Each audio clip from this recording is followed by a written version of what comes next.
اقبال نے جو مارکۃ الآراء شاعری کی ہے اس میں آپ کو یہ پہلو بار بار نظر آتا ہے کہ وہ نہیں چاہتے کہ حضور صلی اللہ علیہ وآلہ وسلم کے آگے ان کو شرمندہ ہونا پڑے۔ ان کے وہ خوبصورت ترین اشعار کہ جن میں وہ اللہ تعالیٰ کو مخاطب کر کے کہتے ہیں کہ یا اللہ تو دو عالم سے غنی ہے، میں ایک فقیر، مسکین اور عاجز بندہ ہوں۔ اگر تو روز محشر یہ دیکھے کہ میرا حساب لینا لازم ہی ہے تو کم از کم نگاہ مصطفیٰ صلی اللہ علیہ وآلہ وسلم سے چھپا کر میرا حساب لینا۔ اقبال کے والد نے اس واقعے کے ذریعے ان کے ذہن میں حضور علیہ الصلوۃ والسلام کے آگے سرخروئی کا تصور بہت شدت سے داخل کر دیا تھا، اور پھر ساری زندگی اقبال پر اسی احساس کا غلبہ رہا۔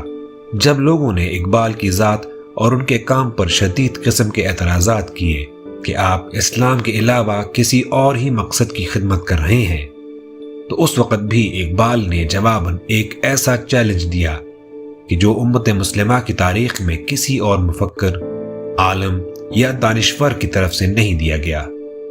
اتنا بڑا چیلنج کہ جس نے ان کے مخالفین کو لاجواب کر کے رکھ دیا۔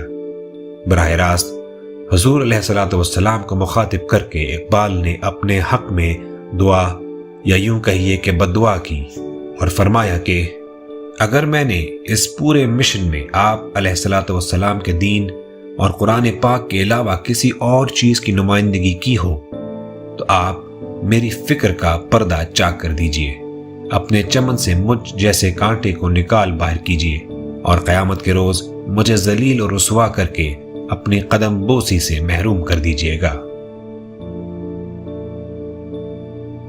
مخالفین کو اتنا بڑا چیلنج، اس بات پر اتنا یقین کہ میں جو کچھ بھی کہہ رہا ہوں، میری زندگی کا جو بھی مشن ہے اور میری زندگی کا ایک ایک لمحہ اللہ اور اس کے رسول صلی اللہ علیہ وآلہ وسلم کے دین کی سرفرازی کے لیے ہے، یہ چیلنج کائنات میں آج تک کوئی مسلمان عالم، دانشور یا مفکر اپنے مشن کے حوالے سے نہیں دے سکا۔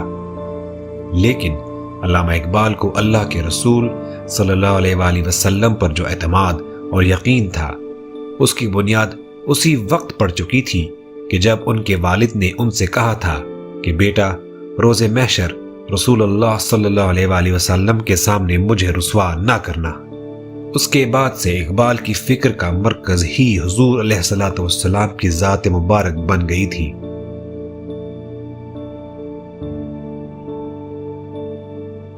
مسلمان نوجوانوں کو آپ نے شاہین شاہ الاولاق صلی اللہ علیہ وآلہ وسلم کہا ہے۔ شاہ الاولاق حضور علیہ الصلوۃ والسلام کا خطاب ہے۔ ابلیس کا فرمان اپنے سیاسی فرزندوں کے نام میں ابلیس اپنے چیلوں کو نصیحت کرتا ہے کہ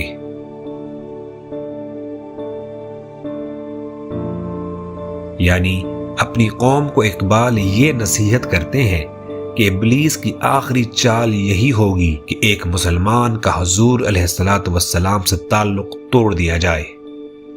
اقبال تو یہاں تک کہتے ہیں کہ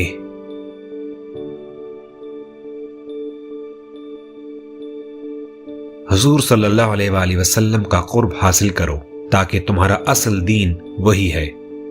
اگر تم اپنے اعمال کے نتیجے میں حضور علیہ الصلوۃ والسلام کا قرب اور زیارت حاصل نہ کر سکو تو باقی جو کچھ بھی تم کر رہے ہو وہ بولا بھی ہے۔ اس بات میں ایک خاص روحانی جہت ہے۔ یہاں وہ انسان کے مقصد حیات اور اس کی ذمہ داری میں جو اسے اس دنیا میں دی جاتی ہے فرق کرتے ہیں۔ ہر مسلمان کا مقصد حیات تو ایک ہی ہے کہ وہ اللہ اور اس کے رسول صلی اللہ علیہ وآلہ وسلم سے ایک ایسا تعلق رکھے کہ اس کے اور رسول صلی اللہ علیہ وآلہ وسلم کے درمیان کوئی حجاب باقی نہ رہے۔ لیکن دنیا میں ذمہ داری ہر ایک کی مختلف ہو سکتی ہے۔ کسی کی دانشور کی ڈیوٹی ہے، کسی کی جرنیل کی اور کسی کی بادشاہت کی۔ علامہ اقبال کے ان تصورات کی بنیاد وہیں سے پڑتی ہے کہ جب ان کے والد نور محمد حضور صلی اللہ علیہ وآلہ وسلم قرآن پاک اور اسلام کی روح ان کے وجود میں کوٹ کوٹ کر بھرتے ہیں۔ اسی طرح اقبال کی والدہ بھی ایک غیر معمولی درویش اور فقیر خاتون تھی۔ ان کے فقر اور درویشی کا اس بات سے اندازہ کیجئے کہ اقبال کے والدہ کو ایک مرتبہ صرف شک ہو گیا کہ اقبال کے والد جہاں نوکری کرتے ہیں اس کی کمائی شاید حلال کی نہیں ہے۔ ظاہر ہے کہ اقبال کے والد حرام تو نہیں کما سکتے تھے، مگر اقبال کی والدہ کو شک تھا کہ جس شخص کے ہاں وہ کپڑے سینے کا کام کرتے تھے اس شخص کا رزق انگریز کی ملازمت کے باعث شاید ٹھیک نہیں ہے۔ اس وقت اقبال ایک شیر خوار بچے تھے۔ ان کی والدہ نے ان کو گھر سے کھلانا پلانا بند کر دیا، حتیٰ کہ اپنا دودھ پلانا بھی چھوڑ دیا۔ اپنے زیور بیچ کر ان حلال پیسوں سے ایک بکری خرید لائیں اور اس کا دودھ اقبال کو پلانا شروع کر دیا تاکہ کوئی مشکوک رزق بھی اقبال کے منہ میں نہ جائے۔ پھر اقبال کے والد نے بڑی منت سماجت کر کے ان کو سمجھایا کہ میرا رزق حلال ہے۔ جب ان کی والدہ کو تسلی ہو گئی تو پھر دوبارہ اپنے شوہر کی کمائی سے اقبال کو کھلانا پلانا شروع کر دیا۔ اقبال کو پوری دنیا دیکھنی تھی۔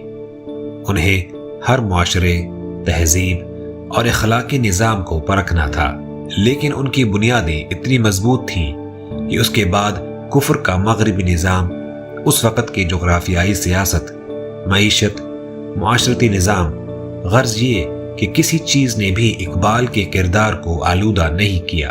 وہ ساری زندگی نرم دم گفتگو، گرم دم جستجو، رزم ہو یا بزم، پاک دل و پاک باز ہی رہے۔ فطرت نے لالے کی حنا بندی بہت پہلے ہی شروع کر دی تھی۔ اقبال کا حضور علیہ السلام کے ساتھ جو روحانی تعلق تھا وہ اتنا غیر معمولی تھا کہ ایک ولی کامل کے علاوہ کسی اور کا نہیں ہو سکتا۔ حضور علیہ السلام کا اسم مبارک جب بھی اقبال کے سامنے آتا تو ان کی آنکھوں سے آنسو جاری ہو جاتے۔ نوجوانی میں جب وہ تعلیم کی غرض سے یورپ گئے تو یمن کے پاس سے گزرتے ہوئے سرزمین عرب نظر آئی۔ اقبال کے جذبات میں تلاطم برپا ہو گیا اور اس وقت انہوں نے نہایت ہی خوبصورت کلمات میں اپنے خواہش کا اظہار کیا کہ کاش میرا وجود اس خاک میں مل جائے کہ جہاں حضور صلی اللہ علیہ وآلہ وسلم آرام فرما رہے ہیں اور ہوا اس وجود کے ذرے اڑاتی پھرے۔ اقبال کو اقبال کس نے بنایا؟ یہ سوال صرف ہم لوگ ہی نہیں کر رہے، بلکہ اس سے پہلے بھی کئی دانشور یہ سوچتے رہے ہیں۔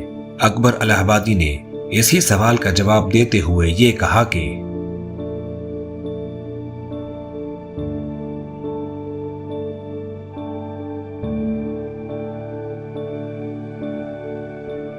اسی طرح اقبال نے حضور علیہ السلام کی شان میں جو خوبصورت نعتیں اور کلمات کہے ہیں ان کے چند اشعار ہم رقم کرنا چاہیں گے۔ اقبال کی حضور صلی اللہ علیہ وآلہ وسلم سے ایک جذباتی وابستگی تھی، یہاں تک کہ ایک مرتبہ ایک رئیس، ایک سیٹھ نے ان کو کسی مقدمے کے سلسلے میں مشورے کے لیے بلوایا۔ علامہ اقبال جب اس کے گھر پہنچے تو اس نے بہت ہی خوبصورت سجے ہوئے کمرے میں اقبال کو ٹھہرایا۔ اقبال جب رات سونے کے لیے بستر پر لیٹے تو بے اختیار یہ خیال آیا کہ حضور علیہ السلام کے صدقے تو ہمیں یہ مقام ملا ہے، مگر سیدی صلی اللہ علیہ وآلہ وسلم نے تو اپنی تمام عمر مبارک فقر اور تنگدستی میں ہی گزار دی۔ یہ خیال آتے ہی اقبال بے چین ہو گئے اور اس پرتعیش کمرے میں سونا ناممکن ہو گیا۔ اپنا بستر اور تکیہ اٹھا کر غسل خانے میں چلے گئے اور زمین پر رات گزار دی۔ یہ تعلق تھا اقبال کا حضور علیہ السلام سے۔ دوسری طرف علامہ اقبال نے اس خواہش کا ذکر بھی اپنے دوستوں سے کیا تھا کہ میں نہیں چاہتا کہ میری عمر حضور علیہ السلام سے زیادہ ہو جائے۔